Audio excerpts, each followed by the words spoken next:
Welcome, sleepy soul. I'm your storyteller tonight. Before we begin, don't forget to like the video and subscribe for more bedtime horror tales. Tell me in the comments where you're rewatching from and what time it is right now. I never liked working nights, but bills don't wait for daylight. After my breakup in 2019, I needed something steady, something that kept my mind too busy to think. That's how I ended up running the night shift at a gas station just outside Ravenbrook, Vermont, off Highway 23. It was one of those forgotten stops where truckers came for bad coffee and tired travelers asked for directions they had already missed. The neon sign outside buzzed and flickered, half dead. Inside, it was just me, a few humming coolers, and that old ceiling fan that whined like it was tired of spinning. My shift ran 10 p.m. to 6 a.m. 8 hours of quiet, sometimes too quiet. The first night I noticed something was wrong was a Thursday in late October. Fog thick as smoke drifted across the road, swallowing sound.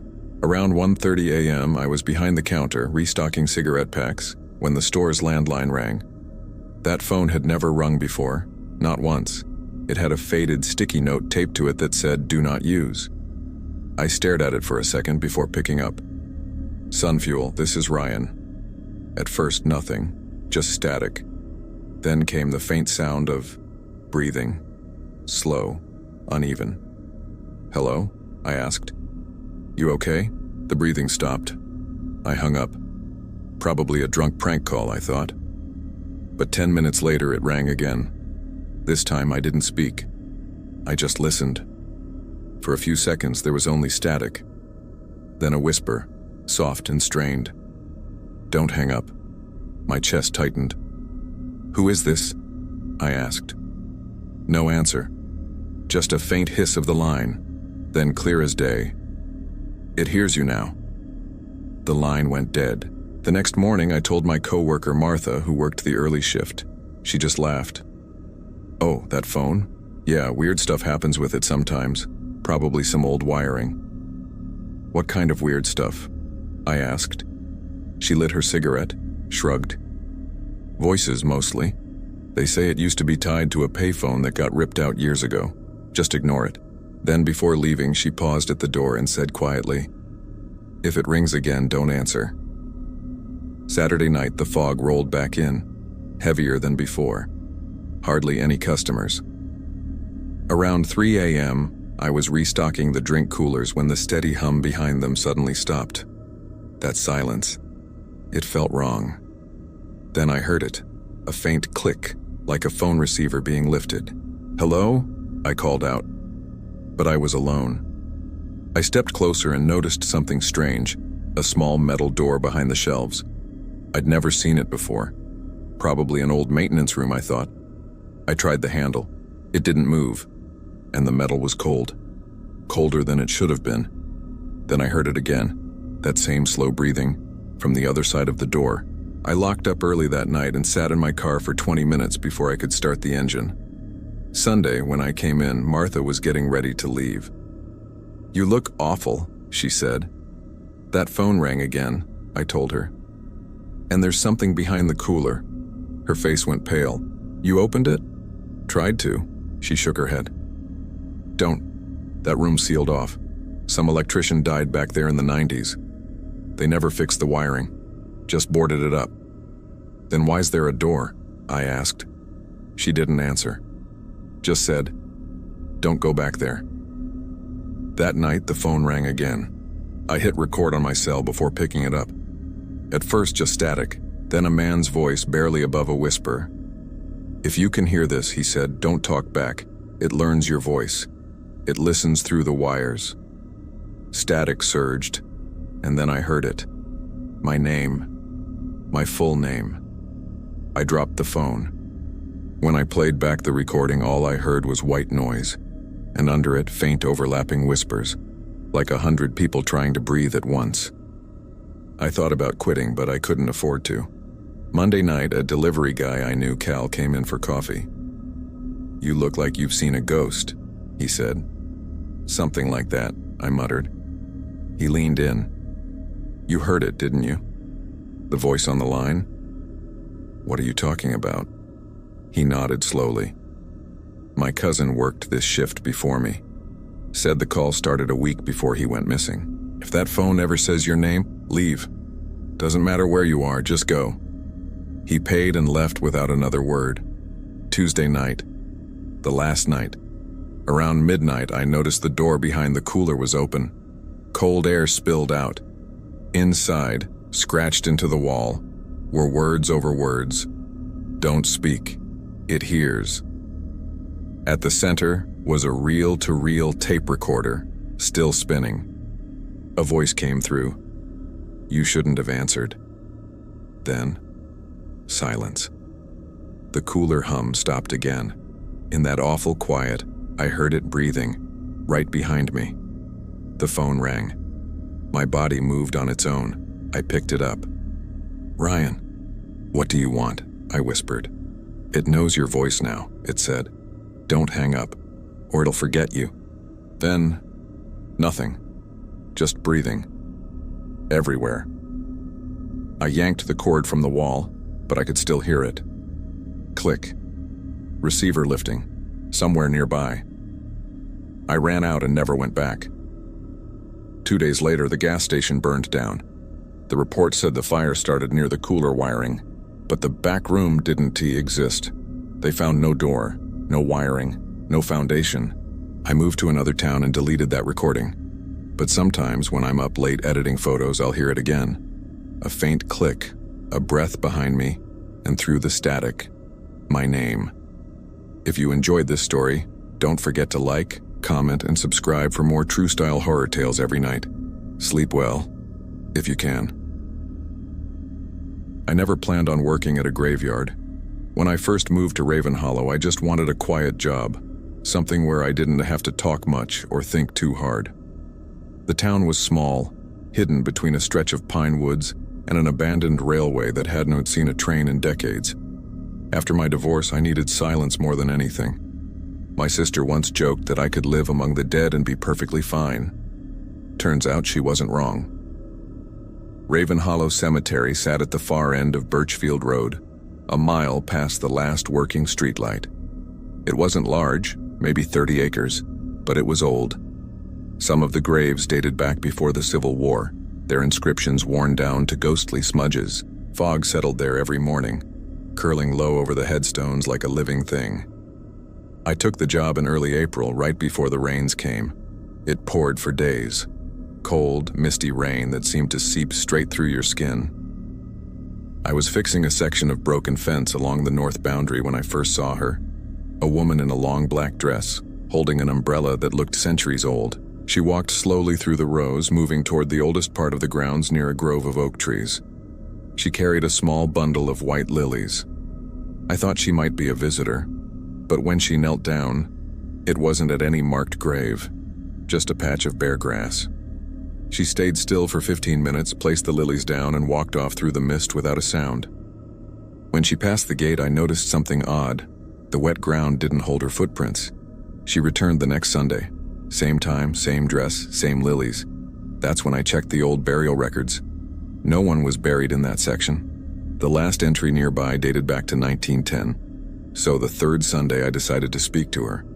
As she knelt again, I approached, pretending to be casual. "Afternoon, ma'am," I said. "You visit here often?" She didn't answer at first, just listened to the rain tapping against her umbrella. Then she said softly, "Every Sunday." Her voice was delicate but chilling. "Mind if I ask who you're visiting?" I asked. She tilted her head slightly. "My keeper," she said. "Your keeper," I repeated. "Yes," she whispered. "He tended the grounds. He watched over us. He kept the gate." The way she said us instead of me made my stomach twist. Before I could ask more, she placed a single lily on the ground and stood. "Wait," I called after her. "What was his name?" She paused. "He had many names," she said. "But you call him Mr. Latham now, don't you?" That froze me. Mr. Latham had been the caretaker before me, an old man who died suddenly the previous fall. Heart failure. Found sitting upright in the chapel pew. I'd only met him once during my interview. "How do you know that name?" I asked, but she was already walking away. That night, the storm worsened. Around midnight, I heard a loud crack, like wood splitting. I grabbed my lantern and went out. The rain came down hard, wind howling through the oaks. When I reached the eastern edge, I stopped cold. Mr. Latham's headstone had split perfectly in half. The break was smooth, almost polished, and at the base lay a single white lily. The petals were warm. Then I heard the chapel bell ring once, hollow and deep, though no one had entered in years. The next morning I told the parish clerk, old Mr. Blythe, what I'd seen. He frowned. "A woman in black, you say, carries lilies." He rummaged through a dusty ledger and stopped on a name. "We had a Miss Ilara Venn buried near the Oaks. Died sometime in the 1890s. She used to visit the old groundskeeper every Sunday after he passed. Folks said she lost her mind over him." "What happened to her?" I asked. "Found dead one morning," he said quietly, "kneeling by his grave. That Sunday I waited. When the bell tolled 4, she appeared again. I stepped out to meet her. 'Miss Venn,' I said, 'I know who you are.' She froze. 'Do you?' she whispered. 'You were buried here long ago.' The veil shifted, revealing a faint smile. 'Then why?' she said. 'Do you still hear me walking?' The fog seemed to pulse around us, the air heavy and cold. 'Why do you come here?' I asked. 'Why him?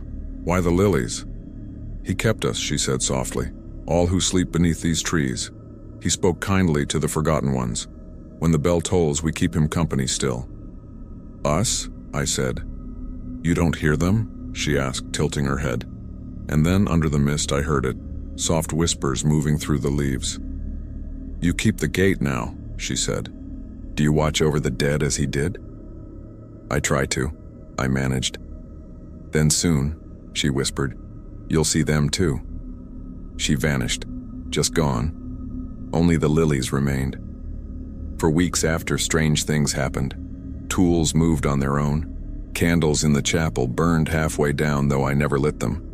Then one night, while fixing the light by the front gate, I saw her again, standing under the oaks, pointing toward the chapel. I followed. Inside, the air was damp, the smell of wax thick. From the back pew came a faint scraping sound. I lifted my lantern and froze. Sitting upright in the last pew was a man, skin pale and waxy, eyes open. The tag on his chest read, "Latham." The chapel bell tolled 3 times. I turned toward the doorway. She stood there. "You shouldn't have followed," she said. "He still keeps watch." "What do you want from me?" I asked. Her voice softened. "To be remembered," she whispered. "That's all any of us ever wanted." The candles flickered out. When they relit, both were gone. That night I packed my things. But before I left, the bell rang again. Not from the tower, but inside my head. Every Sunday since, lilies appear on Latham's broken grave. And sometimes when the fog rolls thick across the cemetery, I hear her voice just behind me, gentle, close, and cold. "Keep watch, Daniel," she whispers. "Keep the gate." Last night I woke to see 2 dark handprints on my shoulders. They weren't made of dirt. They were made of ash. And the air smelled faintly of lilies. I was 35 when I took the job that still keeps me awake some nights. Back then I worked for the Jefferson County Maintenance Division out of Elders Creek, Tennessee, a quiet stretch of farmland where time feels slower and the stories never really die. My work was simple but steady. Cutting roadside grass, replacing broken signs, cleaning out abandoned lots the county wanted presentable. It wasn't glamorous, but it paid the bills and kept me close to home. Things stayed normal until that October. It was a gray Wednesday when my supervisor, Tom Ridley, called me into his office. He sat behind his desk, chewing the end of a pencil, his old ball cap pulled low. "Got something strange for you, Nate," he said. "You ever heard of Hollow Creek Cemetery?" I shook my head. "Can't say I have." He nodded slowly. "Didn't think so. It's been off the county grid since the early 90s. Old churchyard out near Mason Ridge Road. Church burned down years back. So did the caretaker's house. County wants us to clear the road in, patch the fence, maybe board up what's left. Kids keep breaking in." He paused, tapping his pencil on the desk. You want it? I'll mark it as overtime. Double pay? I asked. Double, he said, then added, but don't hang around after sundown. Locals got stories about that place. I laughed it off. Everyone in that part of Tennessee had ghost stories. He didn't laugh back. This one's different, he said. This one's got a body count. That should have been enough to make me pass, but money was tight and my wife was pregnant. So I took it. The next afternoon, I drove out past the hills until the road turned from asphalt to gravel and then to packed dirt. The deeper I went, the quieter it got. Like the woods swallowed every bit of sound. My GPS died halfway in and the radio cut to static. When I finally found the entrance, the sign was barely hanging on. Hollow Creek, letters rusted thin, the gate missing. Vines had climbed halfway up the posts like they were trying to pull the place back underground. I parked my truck just off the path, grabbed my gloves, a pair of shears, and a flashlight. The air hit me hard, damp, cold, heavy with the smell of wet soil and iron. I started trimming brush along the fence, the snapping vines sounding too loud in the quiet. After a while, I caught myself talking out loud just to fill the silence. Then I heard something behind me, gravel crunching softly like footsteps.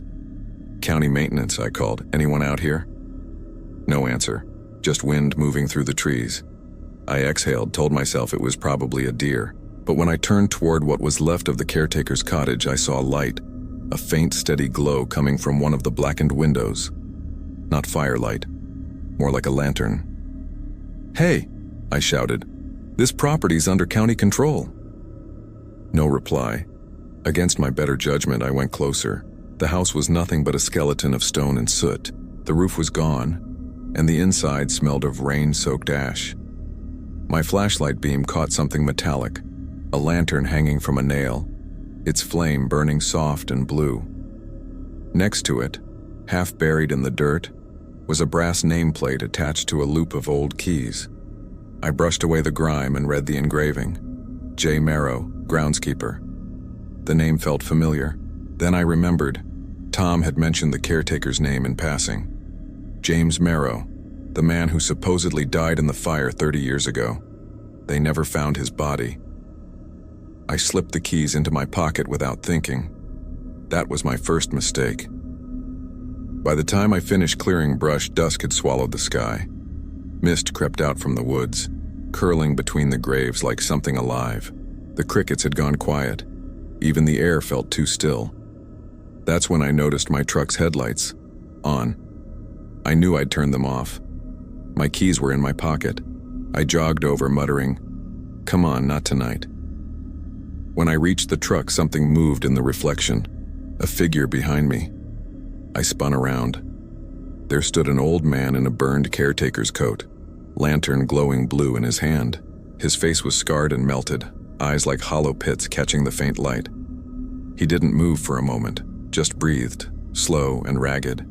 Then, in a voice that sounded like it was crawling up from the dirt, he said, "You're on my grounds." I stumbled backward, heart pounding. "Sir, I'm with the county." He raised the lantern higher. "Grounds are closed," he said. "Leave them clean." The air dropped cold enough to burn. My breath came out in clouds. My flashlight flickered and died. Then so did his lantern. I don't remember running, only breaking through the tree line and not stopping until I saw the gravel road. When I looked back, the fog had swallowed everything. The next morning, I returned with Tom and another worker named Ed. I told them what I'd seen. Tom looked doubtful but uneasy. "You sure it wasn't your reflection?" "You think my reflection leaves footprints?" I said, pointing at the dirt. There they were, bare prints, blackened, pressed deep into the mud. We didn't talk much after that, but when I opened my truck door, my stomach dropped.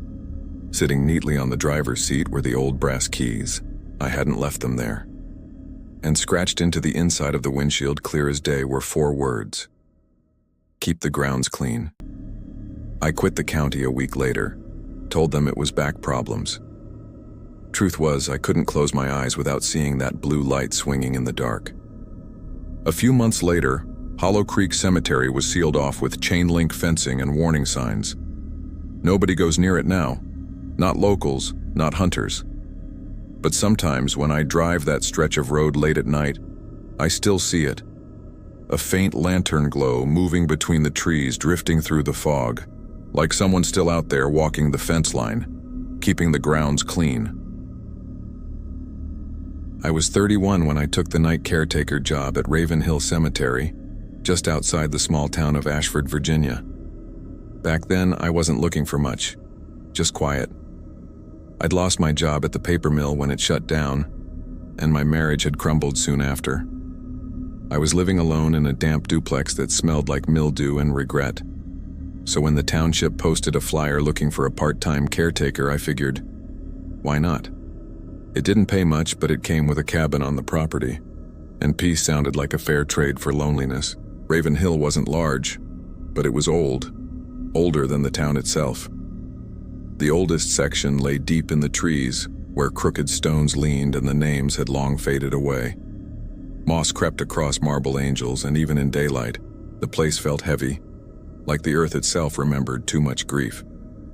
My first week went by quietly. I unlocked the gates each morning, checked for vandalism, trimmed the grass, swept the chapel steps, and logged everything in a weathered notebook left by the last caretaker, a man named Howard Reeves. He'd worked there almost 20 years. His handwriting started neat and careful but grew shaky near the end. The final entry, dated March 12, 1994, read only, "He's walking again." I figured it was some private joke and thought nothing more of it. By my second week, I'd fallen into a rhythm. I brought a thermos of coffee, played the radio softly in the cabin, and read while the crickets hummed outside. The job was simple: walk the grounds twice a night, make sure no one had jumped the fence. But something about the stillness there started getting under my skin. After midnight, the air seemed to thicken, like the woods were holding their breath. One night around 1 a.m., I was walking near the old Civil War section when I heard it. Metal clinking softly, like a chain dragging across stone. I froze. The night was dead still. I aimed my flashlight toward the sound and saw something tall standing among the headstones. "Hello?" I called out, trying to sound confident. No reply.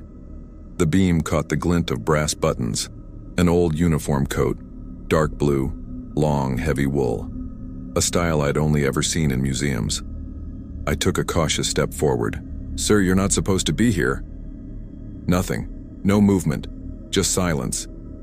Then slowly the figure turned, not startled, not curious, just turned, like it had expected me. My hand trembled as the light found his face, pale, sunken eyes, skin stretched thin like paper left in the sun. I blinked, and he was gone. The trees behind him hadn't even moved. I locked myself inside the cabin and sat up until dawn. The next morning, I told myself it was exhaustion, or maybe a prank, but when I went back to the spot, I found deep boot prints pressed into the damp soil, old hobnail soles, the kind worn by Civil War soldiers. When I reported it to the township office, the secretary, Evelyn, just smiled softly. "Oh, you must have seen the Union soldier," she said. "The what?" I asked. "People around here have talked about him for generations," she said. "Some say he was a soldier buried out there without a name. Don't let it scare you. Every caretaker's seen him sooner or later." That night, I kept every light on until sunrise. 2 weeks later, the quiet turned into something else. It was raining lightly, the kind of drizzle that makes the air hum. Around midnight, I heard footsteps outside. Slow, deliberate, steady. I thought it might be a deer, so I stepped out with my flashlight. Nothing, just fog curling around the tombstones. Then I saw him, standing by the gate, 30 yards away. The man in the uniform, watching. "Hey!" I shouted. "You need to leave. This is private property." He didn't move. The rain slid off his hat and coat, but the fabric didn't darken, like he wasn't really there. I took a step forward. He lifted one arm and pointed toward the woods behind me. Then my flashlight flickered, and he vanished. By dawn, I couldn't stop thinking about that gesture. I followed the trail behind the old graves down toward a stream. Halfway there, I found a small wooden cross driven into the earth, no name on it, just a rusted tin star. The soil behind it looked disturbed long ago, then filled back in. When I mentioned it to Evelyn the next day, she nodded. Town records say that's where they buried unclaimed soldiers. No markers, just crosses. Maybe he's just looking for someone to remember him.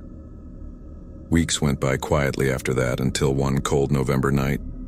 The generator died around 2 a.m. I went out to fix it when I heard humming. Faint at first, then clearer. A slow, rhythmic tune, like a marching song from another time. I turned off the light and listened. The humming drew closer, followed by bootsteps crunching on gravel. "Who's there?" I called. No answer, just that same tune, soft and mournful.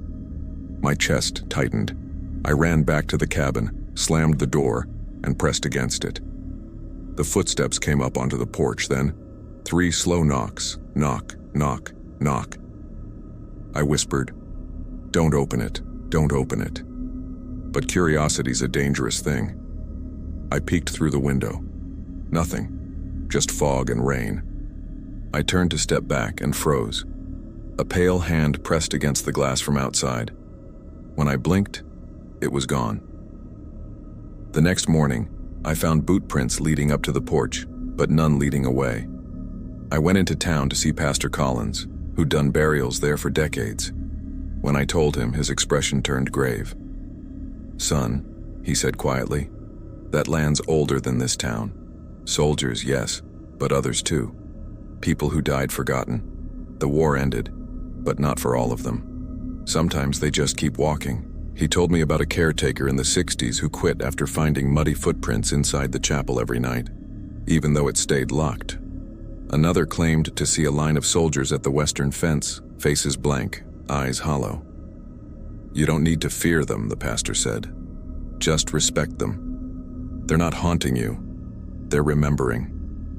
That night I took a lantern and walked to the far side of the cemetery where the unmarked graves were.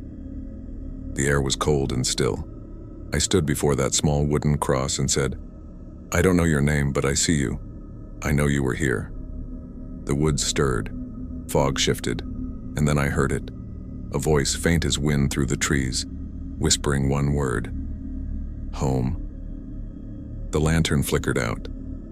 After that, I never saw him again. The generator stopped cutting out.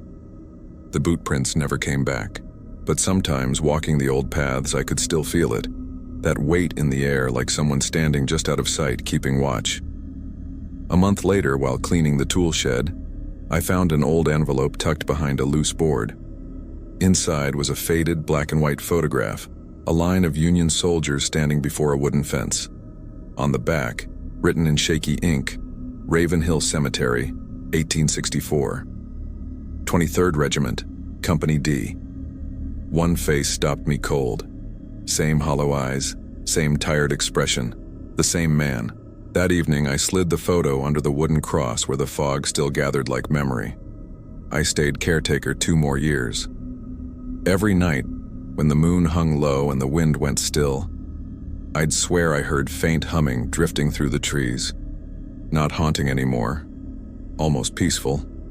It's been 12 years since I left Ravenhill. I live in Richmond now, working maintenance at a hospital. I don't tell this story often, not because I'm afraid people want to believe me, but because belief doesn't change anything. Sometimes on quiet nights I wake to the sound of boots on gravel, a tune humming softly through the dark, and I whisper, "I remember you." Then it fades, and the night is still again. Maybe that's all he ever wanted, someone to remember. I never planned on working at a cemetery. It just sort of happened after everything else in my life fell apart. 2 years ago, I lost my construction job when the company folded. The pandemic slowed everything down, and my marriage ended soon after. That's how I ended up back in the same small town I swore I'd never return to, Hollow Creek, Ohio. A quiet patch of forgotten land surrounded by cornfields and back roads, the kind of place where time feels like it's waiting for something that never comes. My Uncle Raymond was the caretaker at St. Alora's Rest Cemetery. When he heard I was back, he offered me work. "Graveyard shift's open," he said over the phone, his voice rough from whiskey and cold nights. "Ain't much, but it's quiet. Pays on time. You'll like it." I didn't like it, but I needed it. The first night was colder than I expected. Early October, the kind of creeping chill that feels like it's testing your bones before settling in. Uncle Ray met me by the old caretaker's cabin, a crooked little shack at the edge of the property lit by one flickering porch bulb. He handed me a thermos of coffee and a key ring that looked older than the cabin itself. "You don't need to do much," he said. "Lock the main gate at midnight, check the fences once or twice. If you hear folks messing around, just flash your light and yell. They'll scatter." I nodded, trying not to look nervous. Before heading out, Ray glanced toward the northern fence, a thin line of iron barely holding back the woods, and muttered, "Don't sit in the chair." I laughed. "What chair?" He didn't answer, just stared toward the dark and handed me the flashlight. For the first week, everything was simple. I made my rounds, listened to coyotes howl near the tree line, checked the chapel doors, and passed time scrolling through my phone. The cemetery was peaceful in a strange way. Rows of stones under fog, some so old the names had vanished. The chapel's bell tower leaned slightly, its rusted cross pointing crooked toward the woods. By the fifth night, I'd grown used to the silence. It helped me think. Then I noticed the chair. It sat near the northern fence, half buried in ivy and facing the oldest part of the cemetery.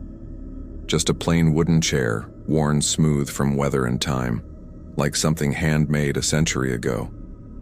I mentioned it to Uncle Ray the next morning. He chuckled. "Still there, huh? That chair's been around longer than I've been alive." "You said not to sit in it," I reminded him. "Yep." "Why?" He was quiet for a moment. "Some things don't like being disturbed." That was all he said. A few nights later, I was fixing a broken section of fence when I realized I'd left my hammer back by the chapel. By the time I came back, fog had rolled in thick. My flashlight barely cut through it. That's when I saw it again, the chair. Only this time it wasn't empty. Someone was sitting there. I froze. The fog thinned just enough to reveal a shape. A man, or something like one. Shoulders hunched, hands on his knees. "Hey!" I called out, gripping my flashlight tight. "Park's closed. You can't be here." No answer. I stepped closer. The air grew colder, unnaturally cold, like the temperature had dropped only around that one spot. "Sir, you hear me?" Still nothing. When I lifted my flashlight again, he was gone. The chair sat empty, slick with dew, as if no one had ever been there. The next morning, I told Uncle Ray. He just looked at me for a long time and said, "That chair's been watching longer than any of us been breathing." "Watching what?" I asked. "The graves," he said softly. "Or maybe whoever's dumb enough to sit in it." Then he told me the story. His grandfather used to say a man built that chair for his wife after she died. He'd sit there every night talking to her, until one evening he didn't get up. "You mean he died there?" I asked. Ray didn't smile. He stayed. Some say he never stopped watching. 2 weeks later, the power went out. Every floodlight around the cemetery blinked off, leaving the place swallowed in black. Around 1:30 a.m., I saw a faint glow by the northern fence, like a lantern flickering in the fog. Thinking it was kids, I started toward it. But as I got closer, I realized it wasn't moving. It was breathing, pulsing like the light was alive. Then it faded, leaving behind a pair of rusted spectacles on the chair's seat. One lens cracked. When I reached out to pick them up, the wood felt warm like body heat. Then I heard a whisper, low, drawn out. "Sit a while." I swung the flashlight around. Nothing. Then softer. "He's tired. Let him rest." I backed away, tripping over a headstone. When I looked again, the spectacles were gone. A month later, Uncle Ray retired for good. Said his knees couldn't take another winter. He handed me the caretaker's keys and told me to mind the chair. The town hired a new groundskeeper, Derek, mid-20s, always joking, always late. He thought the story was hilarious. "You're telling me a chair freaks you out? What's it gonna do, rock at me?" "Just stay away from it," I warned. Yeah, he said, laughing. "You sound like my grandma." By Christmas, he started skipping shifts. One night I found him standing by the northern fence, staring at the chair, his back to me, perfectly still. His hands rested on the backrest, fingers digging into the wood. "Derek," I called. No movement. His breath hung in the air, slow and shallow. When I touched his shoulder, he blinked, dazed, like he didn't recognize me. He asked me to sit. He whispered. My stomach dropped. Who did? Derek stared into the dark woods. The man in the hat. He quit the next day, texted me later that night. "Can't sleep, he's in my room, keeps saying it's my turn to watch." I tried calling, no answer. His sister said he left town. That night, when I went to lock the gate, I saw something new carved into the back of the chair. Fresh, deep scratches. It said, "He still keeps watch." After that, I started hearing things. Footsteps crunching in the snow when I was sure I was alone, a lantern flickering near the fence. Once I found my own lantern burning beside the chair, though I'd left it in the cabin. Sleep stopped coming. Every time I closed my eyes, I dreamed of sitting there, watching the graves as something cold pressed down on my shoulders. In the dream, I couldn't move, couldn't breathe. By February, I'd had enough.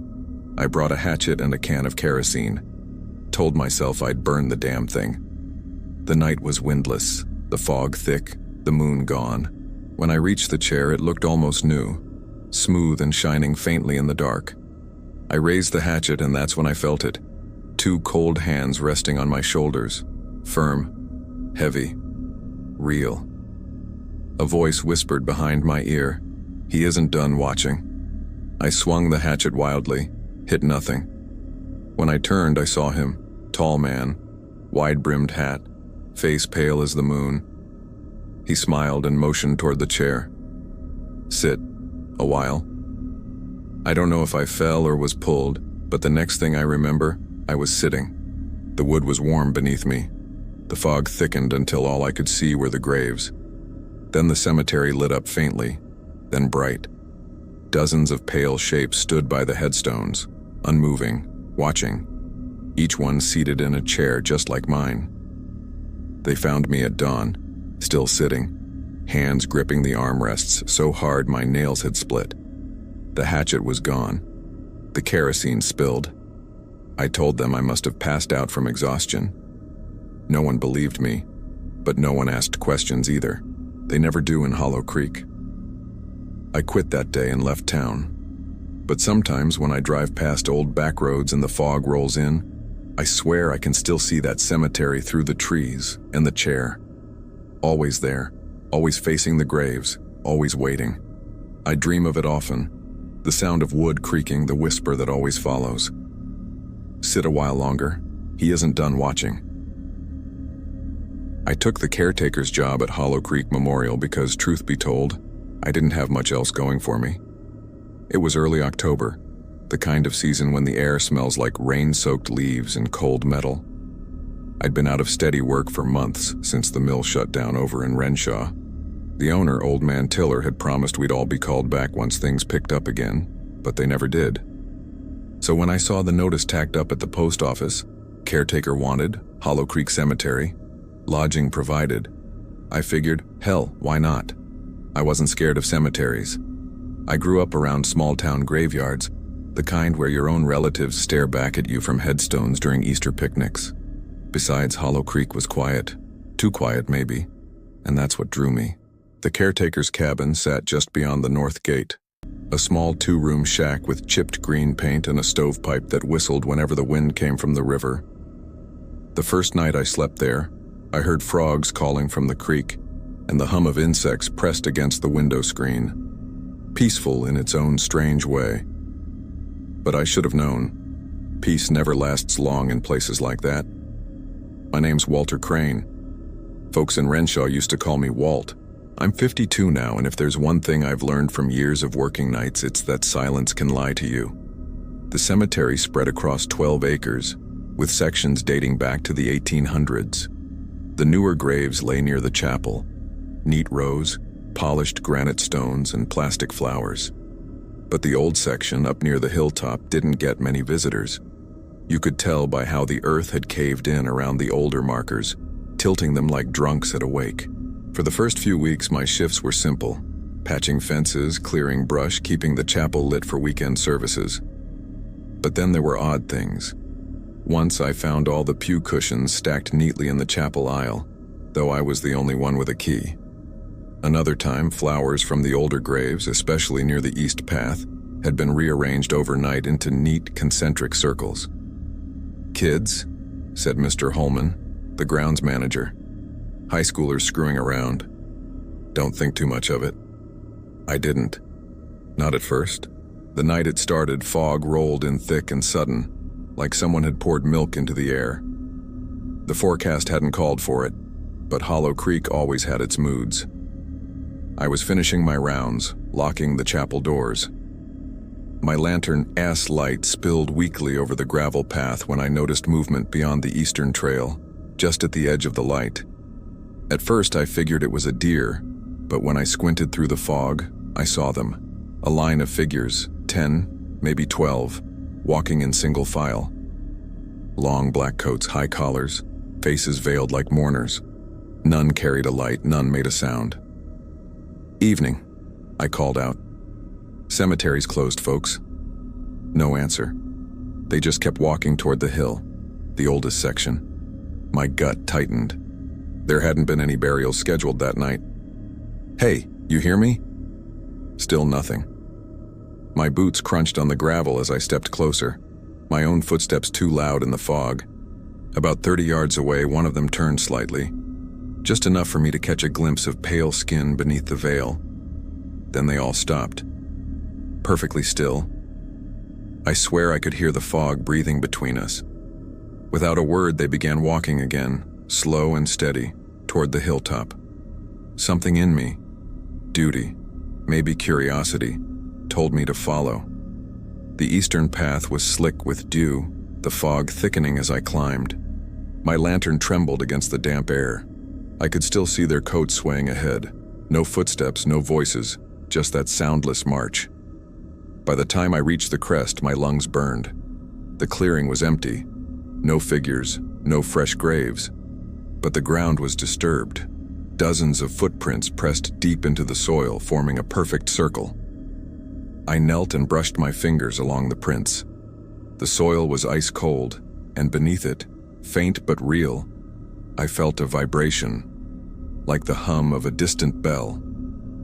Then behind me, a voice whispered, soft, right by my ear.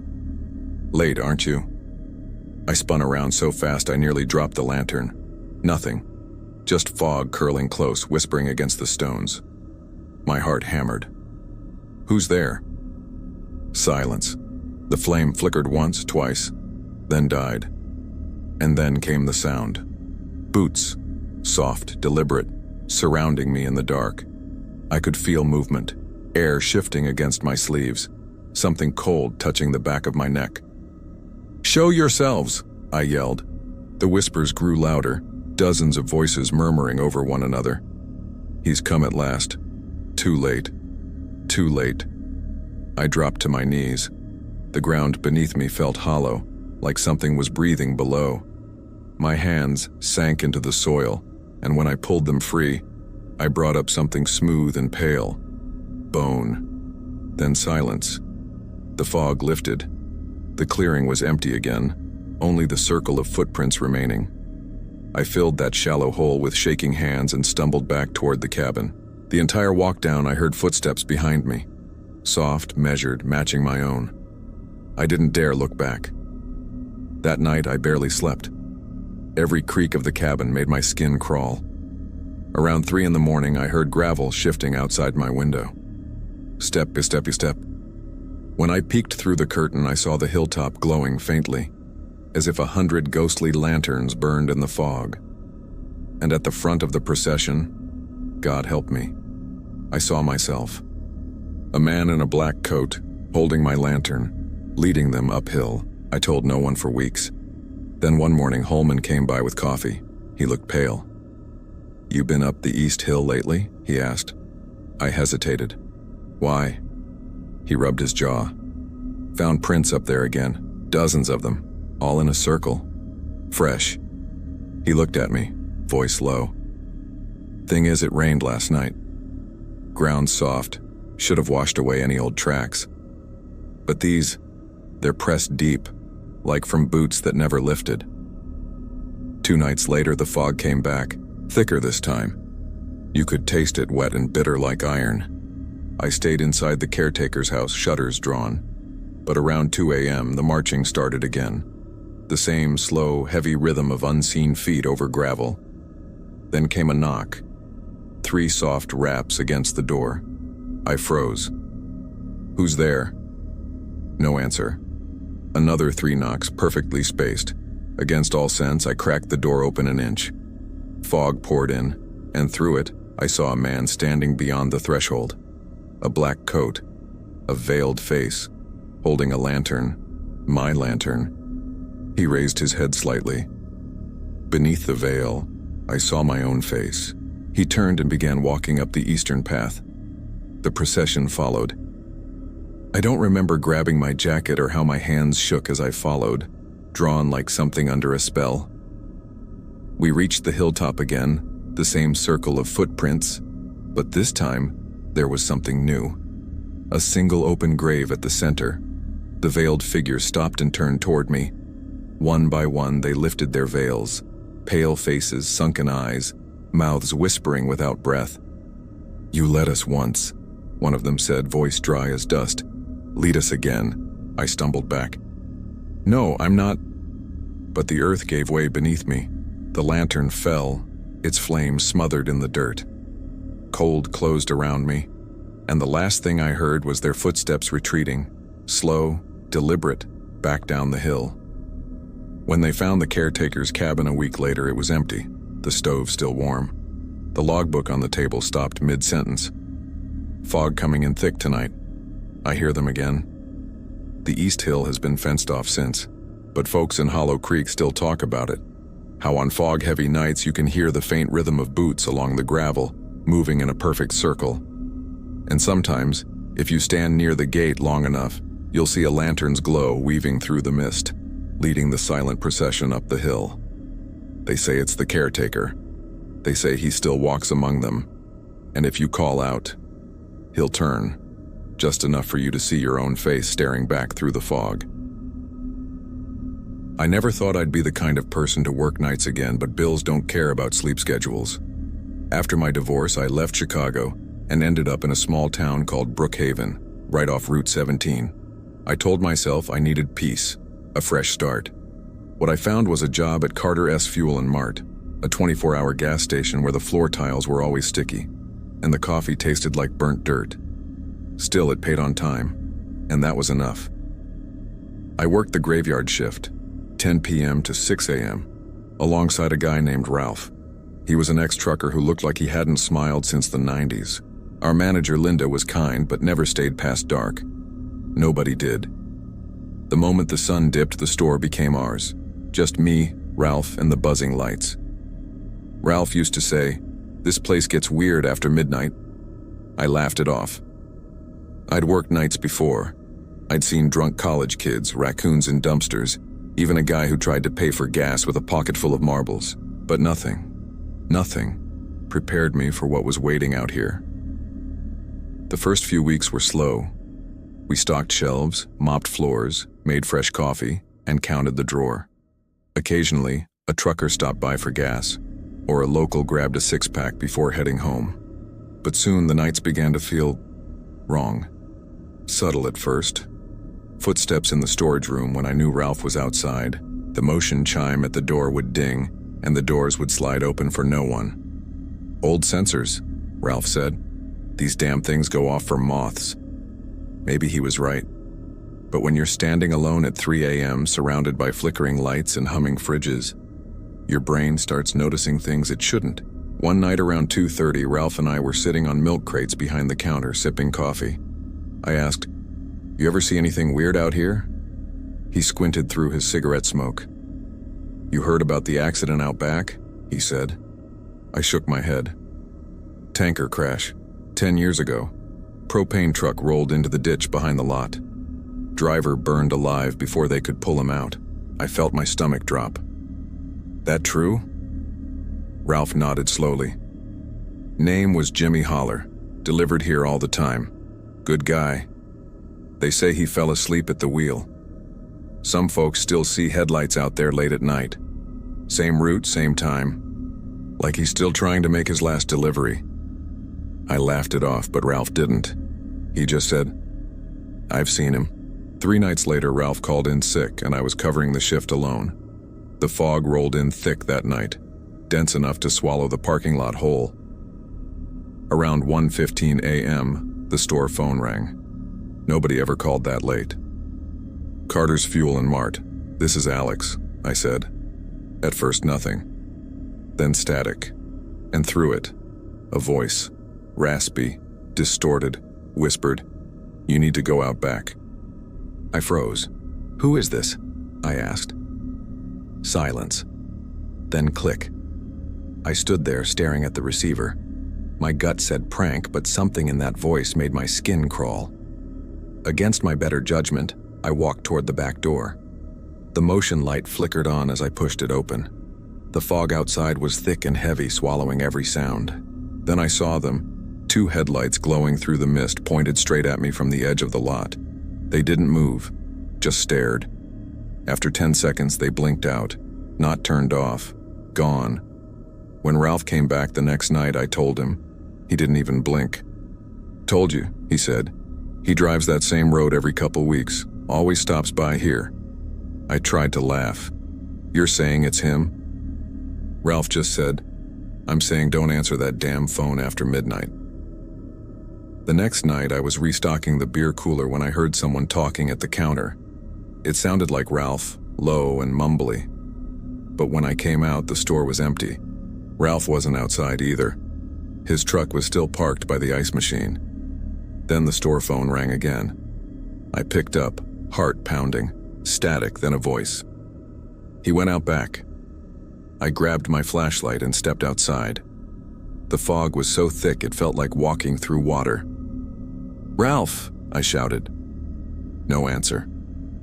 Then I saw footprints in the gravel, fresh ones, leading toward the ditch. I followed them until my light caught something glinting in the mud.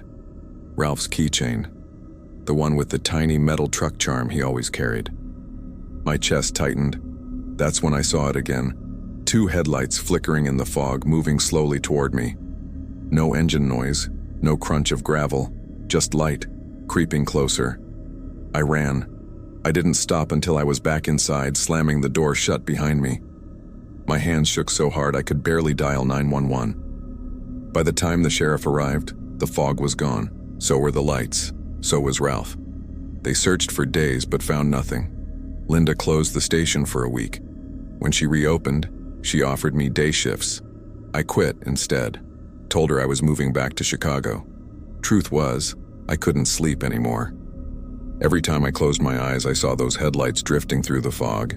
2 months later, my phone rang at 2 a.m., unknown number. I almost didn't answer. When I did, all I heard was static, then that same broken voice. "Pump 4 is empty. You need to go out back." A few months later, Carter's Fuel and Mart burned down. Electrical fire, they said. Nobody was hurt. But the fire report mentioned something odd. Unexplained ignition near the back lot, right where that old propane tanker had crashed years ago. They also found fresh tire tracks leading from the road. No vehicle, just tracks. I don't work nights anymore. Doesn't matter how quiet or how well it pays. Because when the world goes to sleep and you feel like someone is watching from just beyond the dark, sometimes they are. Sometimes they're still out there, headlights cutting through the fog, looking for someone to talk to. Someone who'll pick up the phone. I never planned on spending half my life with the dead.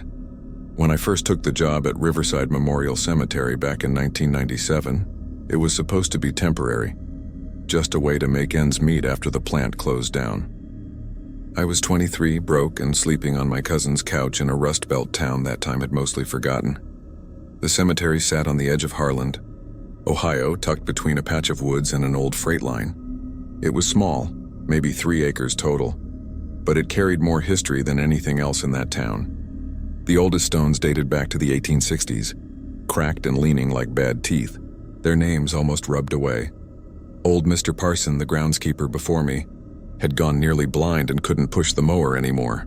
He handed me the keys with a trembling hand and said something I still remember word for word. "Boy, this place don't rest easy. Keep the gate locked after sundown always." At the time, I laughed it off. Every old man in Ohio has some ghost story to go with his arthritis, but that first winter, I stopped laughing. The cemetery office was a cramped little shack with peeling blue paint and a wood stove that smoked more than it heated. I worked the night shift because no one else wanted it. The city paid extra for after-hours supervision, which mostly meant sitting in that shack from 10 p.m. to sunrise, keeping an eye out for vandals or teenagers sneaking in to drink. I'd bring a thermos of coffee, a portable radio, and a deck of cards. Sometimes when I got too tired to sit still, I'd walk the paths between graves with my flashlight. The town was quiet, the kind of quiet that makes you feel like you're underwater. During my second week, I met Harvey Boone, the head caretaker. Big guy, beard down to his chest, voice like a busted muffler. He'd worked there since the 70s and called everyone kid, even if they were 50. "Kid," he told me one night, "don't let the silence fool you. Things move in this place. Wine shifts strange here. You'll see," I smirked. "You mean ghosts?" He leaned back, picked a splinter from his palm and said, "I mean the kind of quiet that remembers." I didn't ask him to explain. It was late February, just past midnight, when I saw him. Snow was falling light, soft flakes hanging in the air like dust. I was making rounds with my flashlight when I caught movement near the north gate. A figure stood just beyond the fence, still as a statue. At first I thought it was a kid, maybe 14, 15 tops. He wore an old-fashioned coat buttoned up to the throat, suspenders that looked too short, and his wet hair slicked over his forehead. "Hey," I called out. "You're not supposed to be out here this late." He didn't move. I walked closer, boots crunching in the snow. "You hear me, kid?" He just stared, eyes wide and pale blue like fogged glass. Then lightning flashed over the hill, and for half a heartbeat I swear I could see through him, his outline thinning into the storm. When I blinked, he was gone. I checked the road, the ditch, the field past the fence. Nothing, no footprints. Just snow and the hum of wind through the trees. I didn't tell Harvey or anyone else. The mind can play tricks when it's 3 a.m. and all you've got is caffeine and dead company. A few nights later, Harvey stopped by to drop off supplies. He looked tired, chewing tobacco like it was breakfast. "You ever see the gate boy yet?" he asked suddenly. "The what?" He spat into the snow. "That little bastard that shows up when it storms. Been around since before I started. Folks call him the gate boy of Riverside." I tried to laugh, but it came out thin. "You're serious?" "Oh yeah," he said. "Shows up at the north gate, stands there like he's waiting for someone. Don't talk, don't move. Then poof, gone. Every groundskeeper sees him sooner or later. Lucky if it's just once. Who's he supposed to be?" I asked. Harvey scratched his chin. "Nobody knows. Old graves up by the ridge. Flood took the names off long ago. Might be one of those kids, or maybe just the storm itself taking shape to watch." I changed the subject, but my hands wouldn't stop shaking when I poured coffee that night. A week later, another storm rolled in from the west. Thunder cracked so loud it rattled the window panes. Around midnight, I heard something outside. Metal scraping metal. I grabbed my flashlight and stepped onto the porch. The wind nearly shoved me off my feet. The north gate was swinging open and shut, screeching like a hinge from hell. And there he was again. The boy, same spot, same wet clothes, same unblinking stare. "Kid," I yelled, "you need to get home. It's not safe out here." He tilted his head slightly like he was studying me, then raised one hand and pointed past me, toward the back of the cemetery where the oldest graves lay under the willow trees. "What? You want me to go there?" I shouted. No response, just that same slow tilt of his head. Another flash of lightning, gone. The next morning I followed where he'd pointed. The ground was uneven, headstones half sunk and covered in moss. I brushed one off and felt a cold pulse under my palm, like the earth itself was shivering. The stone read, "Caleb Morris, 1885, 1893, 8 years old. At the county archives, I found his record. Caleb Morris, son of Samuel and Lydia Morris. Died in a winter accident. Same date, same location. North gate collapse. The gate had fallen on him. His father tried to lift it, but by the time help came, the boy was gone. 2 nights later, another storm came. I waited. Midnight. Nothing. 1 a.m. Nothing. Then 3 slow clangs of iron against stone. When I reached the north gate, the padlock was unlatched. The gate stood open, creaking in the wind. And inside, under a maple tree, stood Caleb. This time, he wasn't outside. "Caleb," I said before I even realized it. He turned his head toward me, slow, as if it pained him. His lips parted, and I swear on my life I heard the faintest whisper. "You opened it," my stomach dropped. Lightning split the sky, and behind him I saw shapes, small and half-formed like children made of mist standing in a row. Then they were gone. I ran back to the shack, locked the door, and stayed there until sunrise, shaking so hard I spilled coffee down my jeans. When Harvey came in the morning, I told him everything. He just stared for a long time, then said quietly, "You need to leave that gate shut, son. You ain't supposed to answer him." For a while, things calmed down. Spring came. The river thawed. I tried to convince myself it was all in my head. Then one May morning, I found small, bare footprints in the mud, leading from the north gate straight to Caleb's grave. That afternoon, I drove to Harvey's house. His wife answered the door, eyes red from crying. "Harvey passed last night," she said. "Heart attack, they think." My legs nearly gave out. 2 nights after the funeral, I went back to work. I didn't know what else to do. The air felt heavy, like something waiting. I lit every lantern I had. The storm came at midnight. Wind howled, thunder rolled, rain slammed the windows. The office lights flickered and went out. Then came footsteps, slow ones moving through the wet grass. "Harvey?" I called out, though I already knew it wasn't him. Then, creak. The north gate. I grabbed my flashlight, stepped into the storm, and followed the path. The beam shook in my hand. When I reached the hill, the gate was wide open. Caleb stood there, closer than ever before. His skin was gray in the lightning, water dripping from his hair. "Why do you keep opening it?" I shouted over the wind. "What do you want?" He blinked slowly, then whispered, "Home." He pointed behind me. I turned, and the graves along the ridge were glowing faintly, like the earth itself was remembering them. Figures stood over each stone, children, dozens of them, all watching me. The wind stopped. The ground trembled. One by one, the graves began to sink, soil collapsing inward like something was clawing its way up from below. I ran. I don't remember how I made it back. When I slammed the shack door shut, mud coated my hands and the lock was gone. Just melted metal on the ground. I quit the next morning, didn't even collect my paycheck. 3 weeks later, the city closed the cemetery for restoration. They fenced it off, citing erosion damage. Locals said vandals had been breaking in, but I knew better. Sometimes, on stormy nights when thunder rolls across the valley, I still hear it, the slow creak of that north gate swinging open again. And when the lightning flashes, I can see him at the edge of the yard, drenched and still, waiting for someone to let him in. I've never gone back, but I keep the porch light on every time it rains, because for some children, the storm is still the only way home.